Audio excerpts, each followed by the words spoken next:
मुझे मेरी पत्नी के प्रति बिल्कुल भी आकर्षण नहीं आ रहा। दूसरी स्त्रियों के प्रति मन आकर्षित होता है। नहीं मन को होना समझाना चाहिए। नहीं, किसका प्रश्न? थक गया। हाँ, नहीं, बिल्कुल नहीं होना चाहिए बच्चा।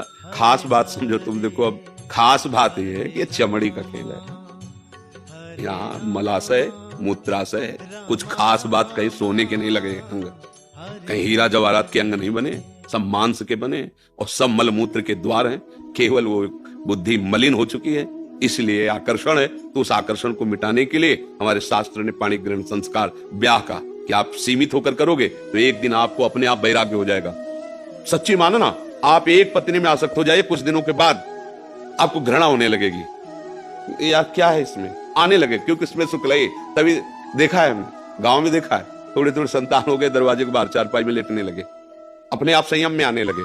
धर्म, अगर आप दूसरी माताओं बहनों की तरफ देखोगे तो ये लिख लो हमारी बात, तुम्हारी कामाशक्ति बढ़ती जाएगी और तुम्हें ऐसा विश्वास होगा कि इसमें सुख है, और वो ऐसी जगह फंसाएगा कि तुम्हारी फिर जो हालत होगी वो ना अंदर से ना बाहर से तुम झेल नहीं पाओगे।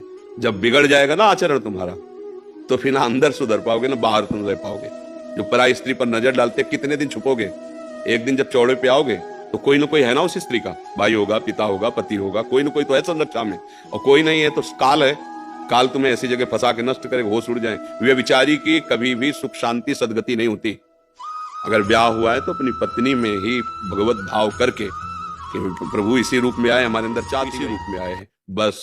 और शांत, ये उद्दंडता अगर बनी रही तो दुर्गति पक्की है, पक्की। इसलिए मतलब ये नेत्र चराना बंद करो।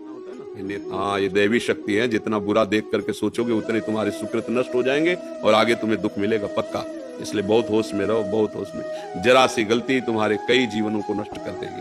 देखो था कि वहाँ कोई स्कूटी से लड़की जा रही थी, उसकी स्कूटी खराब हुई और चार लोग ट्रक वाले ऐसे खड़े थे जो काम दुकान जानते हैं, ले गए और गंदे आचरण करके तेल डाल के उसे जला के मार दिया। दूसरे दिन पता चला कि सुबह उनको वही गोली मार दी। हैदराबाद की तरफ ऐसे कह के किसी ने देखा, परिणाम देखो ना, देखो ना, ये इतना ही थोड़ी परिणाम है। ये तो यहाँ का हुआ व्यवस्था। आगे जो व्यवस्था होगी वो इतनी बुरी व्यवस्था है नरक में कि वहां कोई किसी की सुनता नहीं, वहां कोई सिफारिश। अगर कोलू में पेरे जा रहे हो तो पूरे चैतन्य एकदम बेहोश नहीं, बार बार। तो इसलिए जो पराई स्त्री के साथ संभोग की तो वो लोहे का खंभ तपता हुआ आग की ज्वाला की तरह 10-10 हजार वर्ष तक चिपकाया जाता है। जलते रहो, मरना है नहीं। ऐसा अगर स्त्री कोई पराय पुरुष के साथ ऐसा बहुत। अभी आपको लगता है क्या कानून है यार, जो कर फंस जाओ जरा सा, तुम्हारे ऊपर केवल कानून में जाके रिपोर्ट हो जाए कि आप छेड़ रहे थे, आप ऐसा करके देखो क्या होता है। अगर आप प्रमाणित पाए गए तो आपको सजा हो सकती है, आजीवन कारावास या जो भी दंड मिल सकता है। तो है ना दंड विधान, तुम्हारी मनमानी से थोड़ी है। ऐसे ही ये भागवतिक दंड विधान जो नरक, अरे कहां नरक स्वर्ग, ऐसा नहीं है, दंड विधान है ना। अरे बोले कौन देखता है किसकी, तो जब यहाँ पकड़ के जाते हैं ना तो पिटाई चौराहे पे नहीं की जाती है। ऐसे नरक एकांत में बला है, वहां जाके सड़ाया जाता है, वहां सीसीटीवी से थोड़ी सबको भेजा जाता है कि देखो ये नरक का दंड मिल रहा है। ये शास्त्रीय विधान भैया, बहुत सबसे ज्यादा खतरनाक ये अपराध, क्योंकि मनुष्य शरीर में स्त्री शरीर की तरफ या भोगों की तरफ आकर्षण और शासन न रह पाने के कारण आज तो मनोरंजन समझा जाता है। शास्त्रीय मर्यादाएं, धर्म, इनकी तरफ तो वृत्ति नहीं जा रही, इसको तो मनोरंजन कि यार कुछ नहीं इसमें नहीं, आज तुम्हारा इधर कल उधर, ऐसा नहीं, फिर दुर्गति भी भोगनी पड़ती है। ये भारत देश है, परम पवित्र देश है, ये धर्म के अनुसार चलने वाला देश है। यहाँ जन्म होना, यहाँ बहुत महिमा, जहाँ पावन गंगा जी, यमुना जी, प्रभु श्री कृष्ण, प्रभु श्री राम, महादेव जी, यहाँ देखो ना कितने भाग ऐसे देश में पैदा होके विदेशी आचरणों का अनुकरण करे। बहुत सावधान, बहुत सावधान, ये गलती होने ही ना पावे।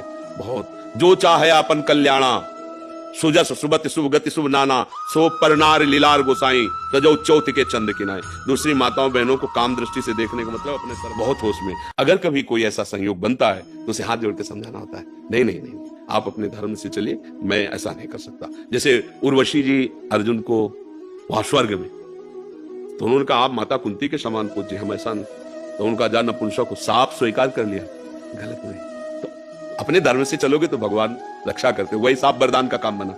जो अज्ञातवास में वही काम भारती छुपता, देखो वो लगा साफ दे दिया, पर धर्म से थे तो वरदान का काम बन गया, अज्ञातवास में वो काम आ गया। इसलिए धर्म से चलो, कभी हानि होने वाली नहीं।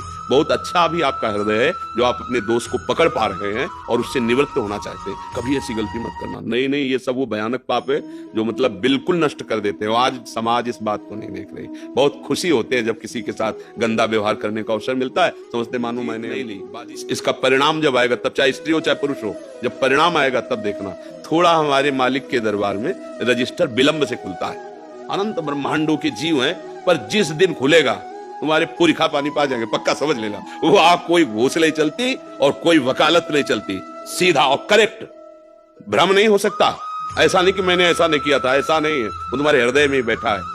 एक बार स्वीकृति उसको कराई जाती है, ऐसा हुआ कि नहीं उसको दिखाई दे रहा, बस तुरंत उसको भोग दंड मिलता है उसका। इसलिए बचो राधा राधा राधा, नाम संकीर्तनम यस्य सर्व पाप प्रणाशनम। जिनका नाम कीर्तन करने से सारे पाप नष्ट हो जाते हैं, सबसे गलतियां होती हैं, प्रभु क्षमा भी करते हैं। तो राधा राधा नाम जप करो, कभी ऐसा नहीं। माताओं बहनों की तरफ ये देवी शक्ति है, जो अपने पाणी ग्रहण करके धर्म के अनुसार स्वीकार किया वही भाव रखो। नहीं ब्याह हुआ तो संयम से रहो, भजन करो, मुक्त हो जाओ। भगवान ने मनुष्य जीवन भोगों के लिए नहीं, भजन के लिए दिया।